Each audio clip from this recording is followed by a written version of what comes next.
रहीम अम्मा बाद फ़अऊज़ु बिल्लाहि मिनश शैतानिर रजीम बिस्मिल्लाहिर रहमानिर रहीम।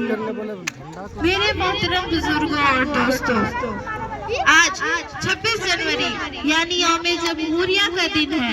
आज हम सब आज़ादी की हसीन खुशी मनाने के लिए यकता हुए हैं। तमाम हिंदुस्तानियों को खुशी मुबारक हो।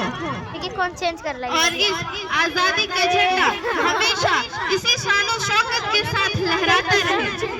लेकिन आज हम मुसलमानों के लिए एक लम्हा गौर व फिक्र भी है। हमारा मुल्क 79 साल पहले आजाद हुआ। 100 साल की तवील जिद्दोजहद और बेशुमार कुर्बानियों के बाद हमें यह आजादी नसीब हुई। ये कुर्बानियां किसकी थी? किसने आजादी की चिंगारी को शोला बनाया?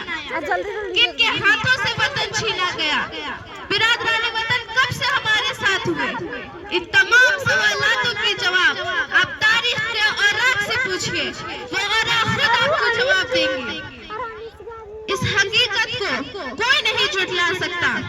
कौन नहीं जानता कि घर हमारा जला था, हुकूमत हमारे हाथों से छीनी गई थी। क्या इसके छीनने का गम किसी गैर को होगा? नहीं, बिल्कुल नहीं। कौन नहीं जानता कि आजादी की पहली आवाज शाह वलीउल्लाह ने बुलंद की थी। शाह अब्दुल अजीज ने अंग्रेजों के खिलाफ जहाज का पहला फतवा दिया था। सैयद अहमद शहीद और मौलाना इस्माइल शहीद ने सबसे पहले बेलाकोट के मैदान में अपनी गर्दनें कटवाई थी। सिराजुद्दौला ने 1757 में सबसे पहले बंगाल की सरजमीन में खून का पहला नजराना पेश किया था। टीपू सुल्तान शहीद ने सबसे पहले मैसूर की सरजमीन पे खून का पहला नजराना पेश किया था। क्या ये सारी कुर्बानियां किसी गैर की थी? दोस्तों, कोई कैसे कह सकता है कि इस आजादी की लड़ाई में कोई बिरादराने वतन हमारे साथ था? यूँ कहते हैं हमसे ये अहले चमन, ये चमन हमारा है, तुम्हारा नहीं।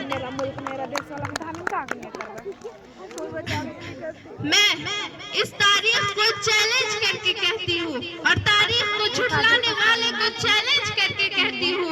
मुसलमानी की कुर्बानियों को झुठलाने वालों को चैलेंज करके कहती हूँ कि अगर तुम्हारे पास इस हकीकत को झुठलाने के लिए कोई सबूत है तो पेश करो। सबूत कैसे मिलेगा? जब कुछ वैसा रहेगा तब तो मिलेगा।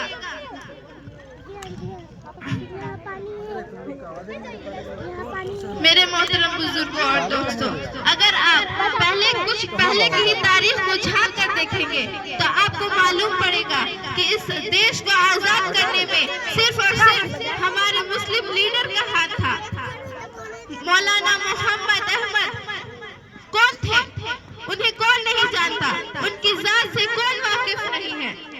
लेकिन आज अगर आप कहीं पे भी देखिएगा तो इन लोगों को छोड़ के सब जवाहरलाल नेहरू और दीगर दूसरे लोगों को नाम लेते हैं, लेकिन इनका कोई नामो निशान नहीं है। क्यों? क्योंकि ये लोग ये जानबूझकर झुठलाना चाहते हैं, ये दिखाना नहीं चाहते कि हम मुसलमान भी इसी देश के निवासी हैं, हम भी यहीं के हैं। लेकिन ये लोग कहते हैं कि पाकिस्तानी हो, हम लोग बांग्लादेशी हो, बांग्लादेश के जासूस हो। लेकिन ये नहीं जानते कि हम ही लोगों ने इस देश को आजादी दिलाई है। दोस्तों, अपने उस कुर्बानियों को याद करो, अपने उस उलमा की कुर्बानियों को याद करो जिन्होंने इस देश को आजाद करने के लिए इतनी कुर्बानियां दी, उन्हें याद करो। लेकिन आज कोई भी उनके बारे में नहीं जानता है। उनके अलावा हर किसी को जानता है, पर उन्हें कोई नहीं जानता। उन्हें याद रखो, ये याद रखो कि हम मुसलमानों ने इस देश को आजाद किया था, किसी गैर ने नहीं। हमेशा इस मुल्क की हिफाजत करो और हमेशा इस मुल्क की हिफाजत करो।